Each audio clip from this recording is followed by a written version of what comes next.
Okay. Hello, class. This is chapter 8 of our textbook. We're dealing with mechanical properties of materials. So just as we go through this talk, kind of give you an overview of what is mechanical properties, go into more of the introduction, look at some of the machines that are useful in testing and actually testing materials, right? We'll look at the behavior of materials and microstructure, and then we'll conclude. So when you look at the reason why we try to understand the behavior of materials, one, you look at this particular setup here, the failure of this particular solar plant is due to not really evaluating the mechanical strength of the materials versus the wind. Okay, so you can see this plant really has gone awry due to some act of not factoring the wind speed in regards to the materials that held the solar panels up. Another reason why we study behaviors of material is to, again, not be able to find ourselves in a position where these structures, in terms of bridges, where they fail due to some kind of external forces.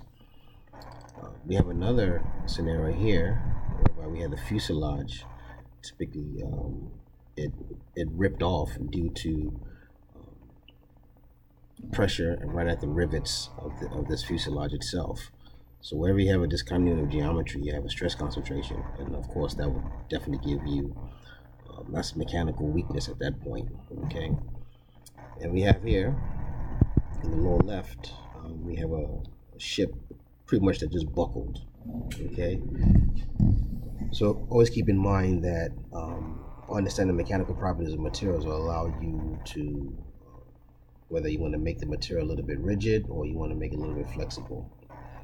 Here again we have another buckling mechanism whereby the railroads typically warped. So metal by nature is brittle, but as a function of time it can become ductile, which we'll talk about later. And then lastly we see here just a wind turbine that typically just collapsed due to the improper use of the mechanical properties being able to withstand certain external forces. Okay, so the strength of materials can be defined as the material's ability to withstand forces without failing. Okay, so when you talk about different types of loading to understand how or when a material will fail, you have compression, you have tension, and again, these are normal, what we call normal forces. Right, they're always perpendicular to the face. Okay. Again, this is torsion, and this is bending. And bending typically means that you have a fixed structure here, and you're applying a force here, and you want to see how this material is going to respond to these external forces. Okay.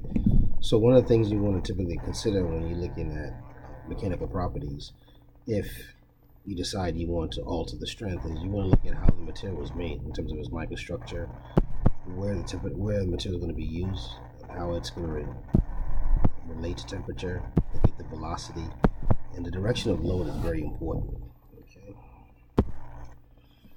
We see here there's a few machines that's used in testing the behavior of mechanical materials.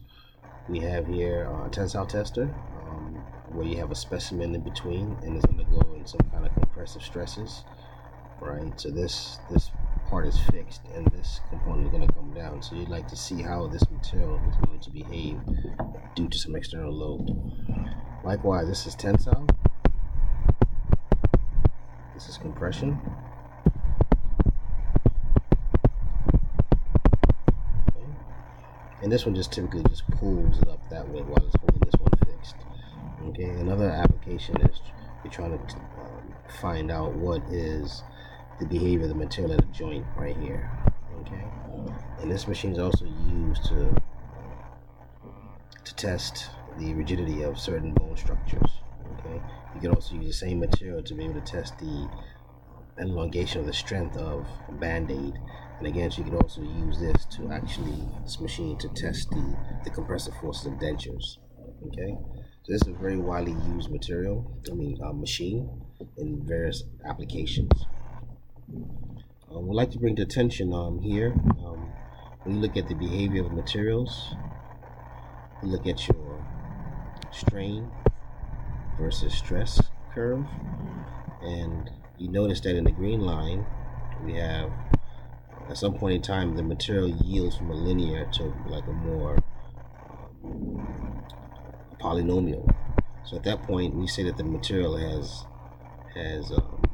yielded. So it's gone from its elastic limit to a plastic limit. Okay, so starting from this point on, the material now is in a plastic deformation or plastic region. Okay, and at some point in time, if you keep applying a load, your material will fail. Okay, so this is what we know as a ductile material. The one in green, the one in blue is more of a brittle material, whereby so it's synonymous with brittle materials like ceramic. They have typically high strength, but they do not yield, because when you drop them, they can't absorb that much energy and they shatter. Okay, so that's a major difference between the ductile material and the brittle material. Okay, and another key definitions when you're dealing with the behavior of materials, understanding what is a yield point. As I said before, this is your yield point. This is where the material now begins to deviate from a linear behavior to more parabolic behavior. Okay, elastic limit is nothing more than what is the actual limit of elasticity, meaning that if I apply a load and I release it, will it go back to its original shape? That's what you know as elastic limit. Then you got stiffness, it's nothing more than the ratio of the stress to that of the strain. And in Young's modulus is the stiffness of the material, which is nothing more than the ratio. This is E, nothing more than sigma divided by epsilon. Okay, your tensile strength is typically known as your the highest point on this graph here. Okay? That is your tensile strength. Okay, so keep in mind that when they want to design something, you have to use a factor of safety. Okay, and this factor of safety is nothing more than the ratio of the tensile strength to that of the working stress.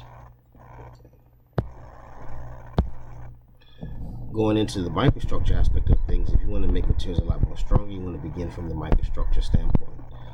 And you want to be able to look at both elastic and plastic behavior, and then you want to identify the crystal structure of every material, whether it's FCC, HCP, or BCC, and understand the defects, what kind of bonding does these materials undergo, and then you can begin to look at their lattice structure, and you begin to manipulate them to give you the type of strength that you're looking for. Okay. So in conclusion, the design of mechanical behavior is very important, especially if you want to make materials stronger. Understanding how and why materials fail is very important. The strength of materials typically is predicated upon the actual load and the characteristics response, either elastic or plastic. Okay. Another important component is your stress strain curve. Very important to actually understand to be able to design effective materials. And your microstructure. This is another component whereby you can actually look at the building blocks of these materials and then try to make them stronger. Okay, I hope this helps. Thank you very much. If you have any questions, please let me know.